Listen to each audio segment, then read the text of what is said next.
já existe um vídeo sobre o que é e como funciona a mesa cristalina metatrónica.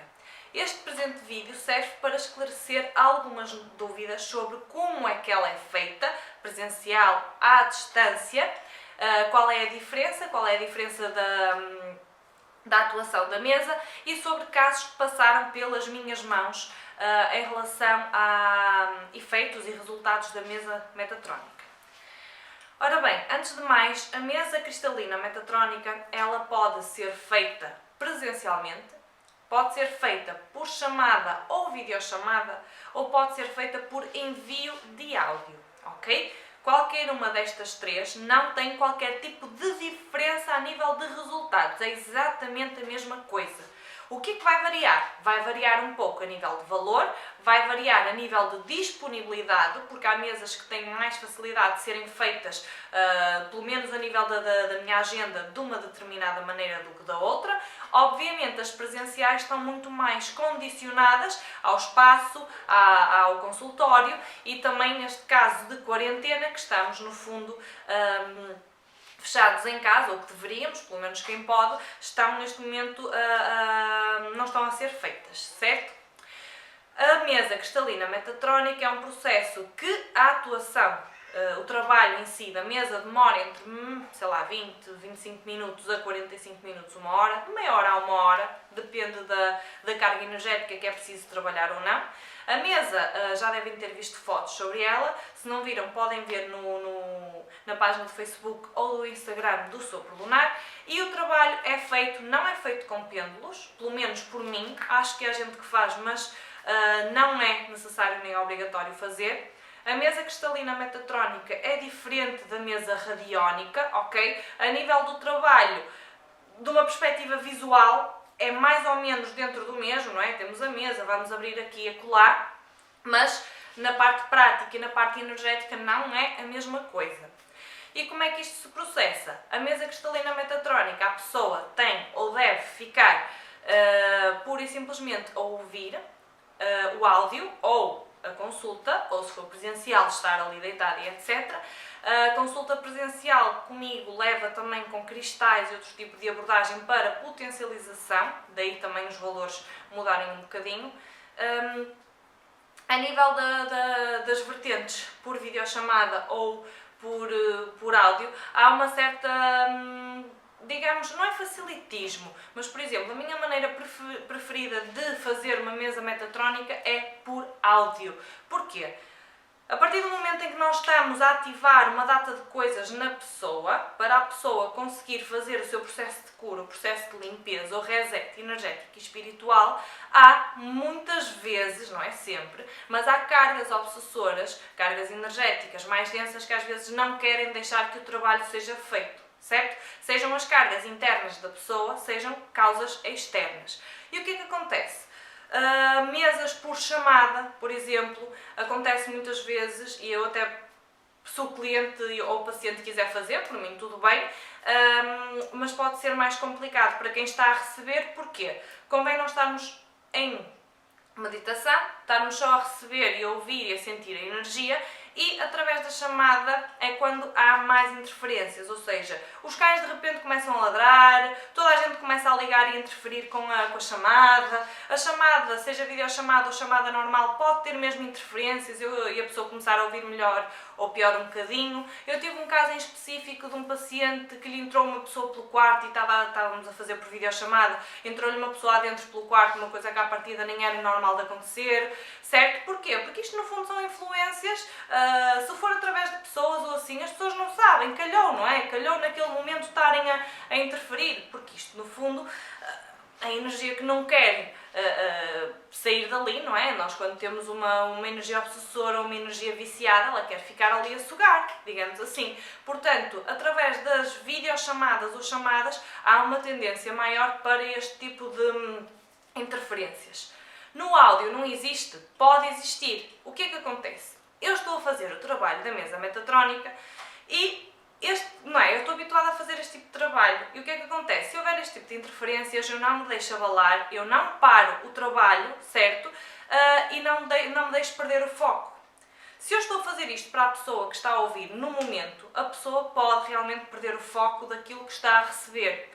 Não significa que seja menos eficaz, não, mas aqueles 45 minutos, meia hora ou uma hora que a pessoa devia estar a receber a maior das bênçãos, na realidade a pessoa pode não descansar tão bem por causa das interferências, pode ficar agitada, pode ficar mais ansiosa. Se é o caso de uma pessoa que está-se a marimbar para as interferências, não faz problema nenhum. Mas há pessoas que estão em processo ali a receber e não sei o quê, e de repente ou ouvem alguém a tossir ao lado, ou começam a tossir muito e saem ali do foco e não sei o quê, e neste caso podem ter um bocadinho mais de dúvidas depois em relação a se realmente a mesa está... se estão a conseguir mesmo receber energia ou não e etc. Portanto, isto vai de cada um se sente como quer ou não. Eu pessoalmente, a nível da interferência de obsessores, a maneira que sinto ser mais segura é através do envio do áudio, como eu estava a dizer. Eu faço trabalho, se houver interferências, eu lido com elas e, como o trabalho já está feito, digamos assim, no etérico, no plano energético, quando a pessoa vai ouvir, já tem menos ataque, digamos assim, da mesa a ser feita. Porquê? Porque metade ou mais de metade do trabalho já foi feito, certo? E porquê é que a pessoa deve ouvir o trabalho da mesa? Não é sempre obrigatório, claro que não, mas deve porque é para o nosso inconsciente conseguir receber fisicamente as ativações que estamos a fazer para as diversas dimensões que estamos a trabalhar. Ok? A nível de efetivação da mesa, não há diferença em relação a ser presencial, por ser por chamada ou ser por áudio, ok? Não há diferença nenhuma a nível de resultados. A única questão é no momento que estamos a receber, há pessoas que gostam mais e sentem mais presencialmente, há pessoas que gostam mais à distância, depende, isto aqui vai de cada um. Agora, a nível de resultados, não depende da mesa, depende daquilo que é a nossa abertura e predisposição para colocar as coisas em prática quando elas nos chegam através deste trabalho. Entretanto, casos que passaram comigo em relação às mesas. Não vou falar de 2 ou 3 assim mais mesas. Por exemplo, a mesa mais insólita que passou pelas minhas mãos foi mesmo de uma moça que queria deixar de fumar. E então foi feita a mesa para ela deixar de fumar e a própria materialização da mesa. Porquê?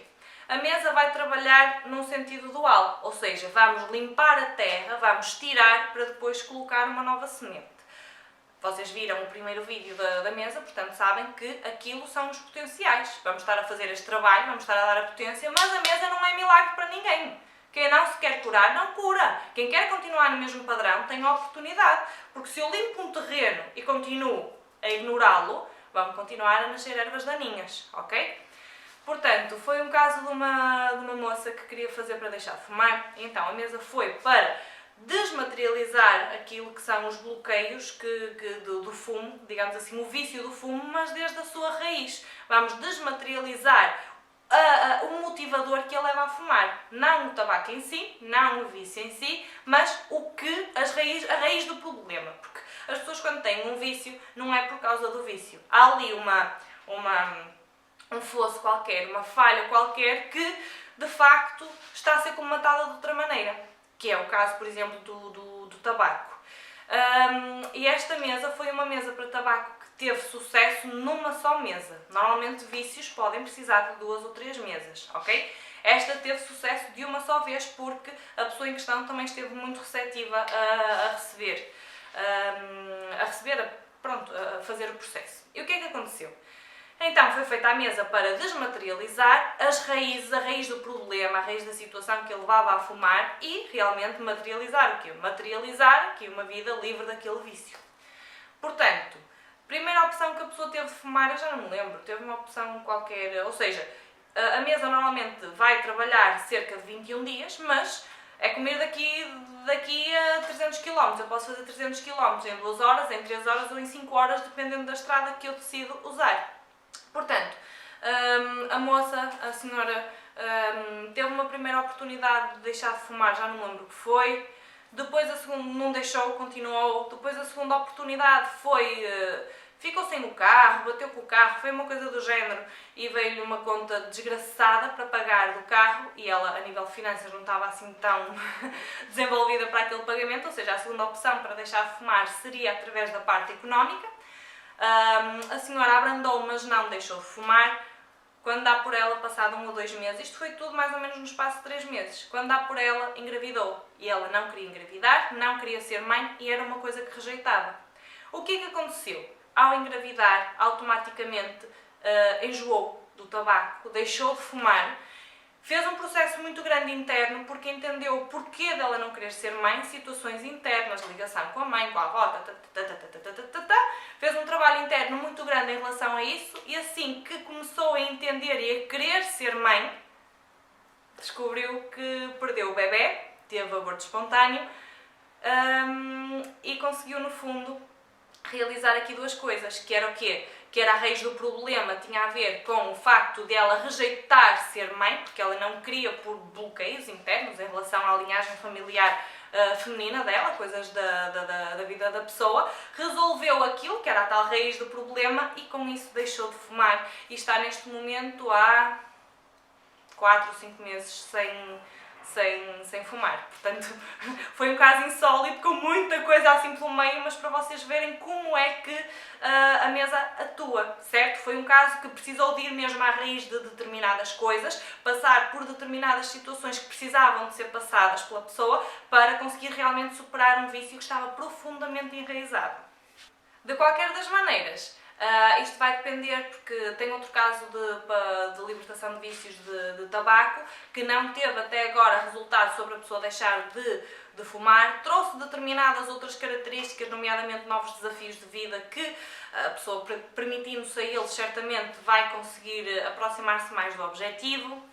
Ora bem, outro caso, casos de encontro com alma gêmea, parte amorosa. Eu tenho um caso que foi em 2 dias. 2 dias na mesa de ter sido feita, a pessoa encontrou a alma gêmea. E o que é que acontecia? O que é que estava a bloqueá-la? Determinadas coisas que ainda ligavam energeticamente, física, mental, emocionalmente à pessoa com quem, neste caso, o paciente tinha estado ligado antes. Tive casos também de alma gêmea de pessoas que fizeram, alma gêmea, relacionamentos, amor e abertura de caminhos para o amor e não sei o quê, que as pessoas, o que é que acontece? Não encontraram a alma gêmea no espaço de 2, 3 e 4 meses, mas a vida delas deu uma volta de cima a baixo, desde pessoas, uma data de pessoas a sair do caminho, porque a tal limpeza, para chegarmos ao momento zero e a pessoa poder começar a plantar de uma outra maneira. Muitas vezes a mesa dá catarse, outras vezes dá só bênçãos, depende daquilo que é preciso tratar ou não, depende da quantidade de ervas daninhas que estão no nosso próprio caminho, ok? Mais coisas, posso-vos falar também de um caso, foi dos primeiros que eu fiz, de uma senhora também que queria encontrar o propósito de vida. Então fiz a mesa para o propósito de vida e ela estava a trabalhar numa área já há 30 anos ou não sei o quê, e era uma área que realmente ela já não estava a gostar tanto, tinha começado há pouco tempo no caminho da espiritualidade e reikis e não sei o quê, mas que continuava ali porque estava habituada a estar ali. Fiz a mesa, 1 semana depois ou 2 semanas depois lá foi, a pessoa foi despedida, neste caso não foi despedida, a empresa fechou, uma coisa qualquer, a fábrica fechou, e a pessoa ficou sem trabalho. Ao longo de 6 meses, teve várias oportunidades de começar a ingressar na parte mais espiritual, desenvolver um bocadinho mais por ali, mas havia sempre muita tensão interna, ou seja, durante meio ano a pessoa andou sempre a tentar voltar para aquela área que não era para ela, porque começava a trabalhar dentro da mesma área noutra fábrica e alguma coisa acontecia, ou ia para a fábrica e sentia-se mal, cada vez crescendo mais e mais e mais. E depois realmente andou a mudar de local de trabalho e etc, até que chegou a um ponto em que eu não aguento mais, eu não aguento mais coisa nenhuma, encheu-se de uma vez por todas, mandou tudo passear e realmente viu que tinha a oportunidade de seguir aquilo que seriam os seus sonhos e ganhou uma coragem qualquer repentina e permitiu-se a quê? Arranjar um sócio que acompanhasse nesse tipo de sistema e de uma vez por todas abandonou a área que na realidade já não estava tão...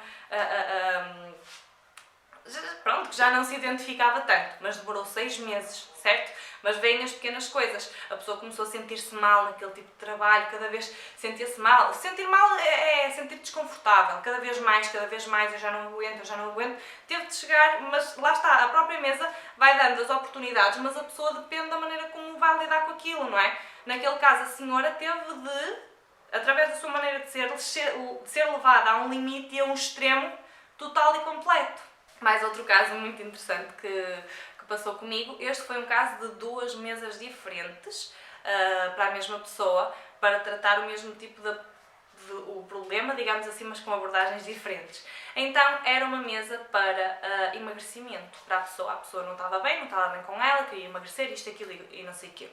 E a primeira mesa que foi feita foi uma mesa para limpar a fome emocional, a raiz da fome emocional, onde é que estava de facto aquele tipo de bloqueio que fazia a pessoa estar sempre a comer, e nem era só estar sempre a comer, é a pessoa come para tentar suprir uma necessidade psicológica e emocional, certo? E energética, o que quer que seja, e vamos desmaterializar isso para começar a tratar de quê? Tratar do amor próprio. Começamos por aí. Foi uma mesa que a pessoa começou a ver mecanismos do trabalho a mudarem, ou seja, a pessoa passou durante 4 meses, mais ou menos, no trabalho, passou a ter um trabalho muito mais vincado. E o que é que isto significa? Significa que começou a ter uma postura diferente em relação aos colegas de trabalho. Portanto, aquelas brincadeiras, aquelas piadas do ai tal, e és gorda e não sei o que, não sei o que mais, ela começou a bater mais o pé, começou a impor mais os seus limites, mas não foi o suficiente para fazer toda esta limpeza. Mas houve ali um certo desenvolvimento dela começar a batalhar por aquilo que é o seu próprio amor próprio, jogo de cintura e não sei o que, começar mais a olhar por ela e eu não quero saber do que os outros dizem. Acontece que isto precisou de mais um reforço. Então fomos de novo abordar o assunto, mas desta vez focando mesmo o emagrecimento, certo? Primeiro tratamos da fome emocional, tratamos daquilo que era a raiz da tal situação e numa segunda mesa fomos trabalhar sobre o emagrecimento em si, a pessoa sentir-se bem no seu corpo, sentir-se bem, sentir-se feliz, sentir-se tudo. E o que é que acontece? Acontece que uma pequena paixãozinha antiga que a pessoa tinha, não vou dizer qual é, mas a pessoa tinha um tipo de paixãozinha tinha um pequeno hobby, muito pequenino, que nunca o levou muito a sério, porque estava focada na área em que está, e porque é isto, porque é aquilo outro, e mudou-se para não sei quantos quilómetros de distância de casa para seguir aquele sonho daquela área, e não sei o que, não sei o que mais. E entretanto, um pequeno sonho, uma pequena coisa, um hobby que a pessoa gostava de fazer, de repente começa a aparecer com uma data de oportunidades, inclusivamente a nível de trabalho. Conclusão, a mesa foi feita e de repente há uma crescente gigante sobre aquele pequeno hobby se tornar na nova grande paixão da vida da pessoa. E neste momento, essa paciente está a desenvolver um trabalho, não deixou ainda o trabalho que estava, até porque nem tem de deixar, mas aquele pequeno hobby tornou-se na nova paixão da vida da pessoa, que está a trabalhar ativamente nisso. Inclusivamente, já não tem aquelas crises de ai, eu odeio-me e não sei o quê. Porquê? Porque através desse pequeno hobby, dessa pequena paixão, que muito tempo deve ter sido reprimido, porque significava que para fazer esse trabalho a pessoa tinha de dar a cara como é, tinha de se mostrar como é, tinha de mostrar a sua cara, o seu corpo e não sei o que, não sei o que mais. Conclusão, a pessoa finalmente decidiu ir em frente com aquilo e está feliz da vida, bem no corpo que está e sem sequer estar focada no emagrecimento, ele está a acontecer. Porquê? Porque aqui o real bem-estar da pessoa deve-se não propriamente ao emagrecimento, mas sim na pessoa sentir-se bem e em paz consigo própria. E pronto, tenho aqui alguns casos, partilhei convosco para ter mais uma noção de como é que a mesa funciona, que não é igual com toda a gente, que há pessoas que podem sentir logo a diferença a nível do momento em si. A pessoa pode sentir muita energia, a gente não sente nada, a gente pega e adormece, é normal adormecer, não há problema nenhum. Portanto, temos aqui mais uma clarificação das perguntas que mais fazem habitualmente. Há coisas que a mesa normalmente nós só conseguimos ver em retrospectiva como é que ela na realidade funciona. Eu espero ter ajudado a todos os que têm dúvidas sobre a mesa. Arroba.